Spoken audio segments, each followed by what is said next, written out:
welcome to SUTV Live, our post-match reaction show to our 2-0 win at the Hawthorns against West Bromwich Albion. And I'm joined by Kevin Gage and Ellie Wilson. Guys, what a game, and just talk me through it, Kev. What did you make of it?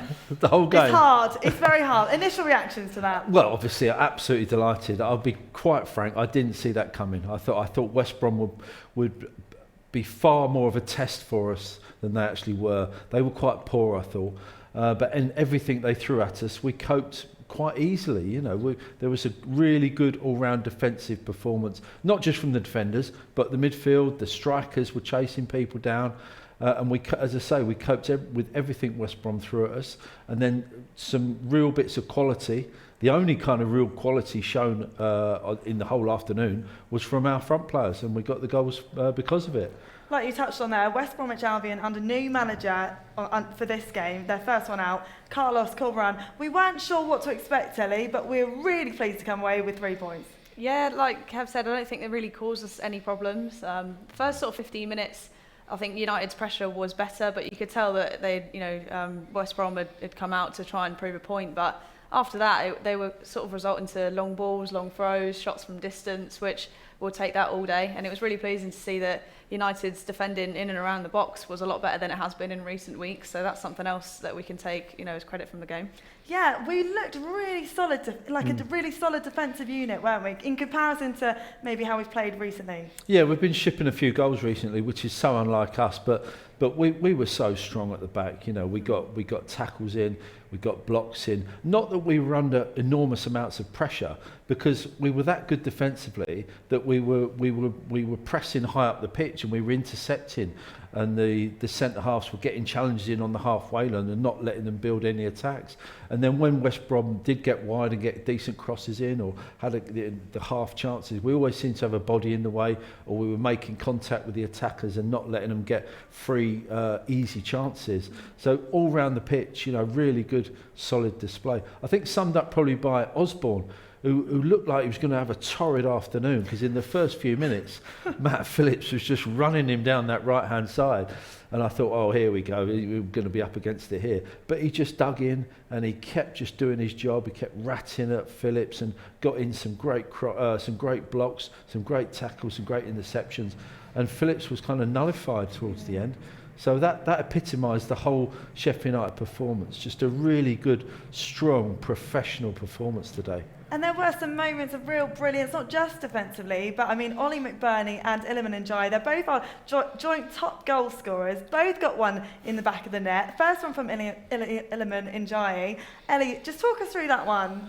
Yeah, it's just a really good finish from him, really nice and composed, and it's a good team goal as well. Like, we've won possession, managed to switch out the other side. It's just quality at every point. The ball has been passed to a new player, from Doyle to Baldock, across the box, skipping out McBurney. But it's a really good finish, and that's what you want to see, is both your strikers are in and amongst it and causing problems for defence. And he's got the composure, he's got the skill, the touch. We know how much quality he has when he has the ball at his feet, and when he's doing that 3 yards out from goal, you can't complain. That was 10 minutes into the game, and 30 minutes later he set up one for Ollie McBurney. Yeah, a great team goal. Won the ball back, moved it through up the pitch, got to Ndiaye's feet. For all the world, I thought he was just going to go on a mazy dribble and take it himself, because he's done that successfully in the past. But he found McBurney, and just a brilliant finish from McBurney. So I think that was the key difference between the two sides today. We had players like Ndiaye and Doyle who could thread passes and do a little bit of individual skill to break down a defence and just to create those key moments in a game. And I don't think West Brom had anybody like that in their team. They were a bit more functional, a bit more direct. We are always going to score goals in our team because we've got so many creative players. That's never going to be a problem for us. Even in the games we haven't won, the 3-3 draw, the 2-2, we keep scoring goals. We'll always score goals. The problem's been at the other end. We've been shipping goals. So hopefully we can tighten that up. We did do today, and going forward, for the next few weeks. And in comparison to our last game against Norwich City, we were 2-0 down at half-time.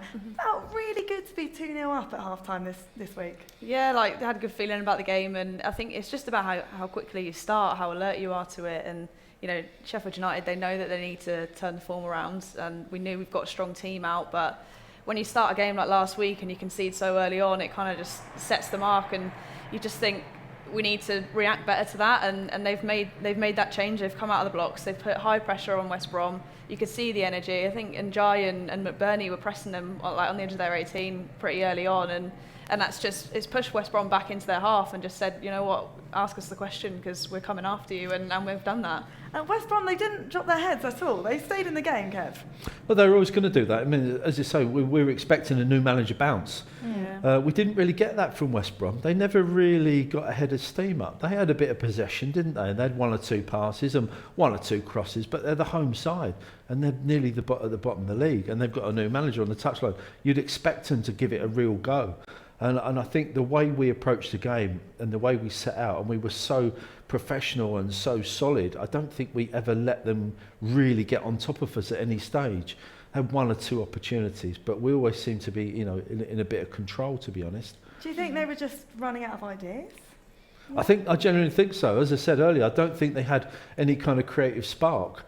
One or two players who might have done something, but we managed to nullify it. And at the other end, we always had the Njais and the other people who could suddenly create something out of nothing. And I mean, let's talk about the second half as well, because the first half was fantastic. Second half was slightly different and lots of changes as well, Ellie. And we also, of course, we had that injury with Brian Brewster, which is really unfortunate, hoping that's just a small, maybe hamstring. I don't think it's such thing as a small hamstring. It didn't look like a small hamstring, did it? Yeah. It looked as if the way he pulled up, it looked as if he's torn his hamstring there. Do you think? He was walking off, didn't look too bad when he was walking off. It's difficult to say, isn't it? Yeah, that first sort of 48 hours, 72, they'll obviously assess him and see what they think, but you know, the fact he's walking off rather than the one with Reece, Norris and Davies the other day when he's been stretched off is, I suppose, a positive sign, but you just don't know. Hopefully it's not too long. Yeah. You said we were the walking wounded, Kev. Well, I'm sure tomorrow morning when they report for training or rehab or whatever they do, or warm down, I think it's going to be a case of, oh my God, you know, what kind of a team can we put out Tuesday? Because don't forget, we had these other substitutions, didn't we? Because Baldock came off with 20 minutes to go. Now, in the normal course of events, I see no reason whatsoever to take Baldock off at that stage of the game. You know, you wouldn't disrupt your defence at all. Your defence is performing brilliantly. Don't change it. So I'm hoping that George is okay. And then with 5-10 minutes to go, Basham's come off as well. So I'm thinking, oh my God, what's wrong with Bash? I mean, you usually have to drag Basham off a pitch. I'm sure that wasn't to rest someone or to give someone a few minutes at the end, because once again, you wouldn't take a chance of letting West Brom back into that game at all. Ellie, do you agree with Kev on that one?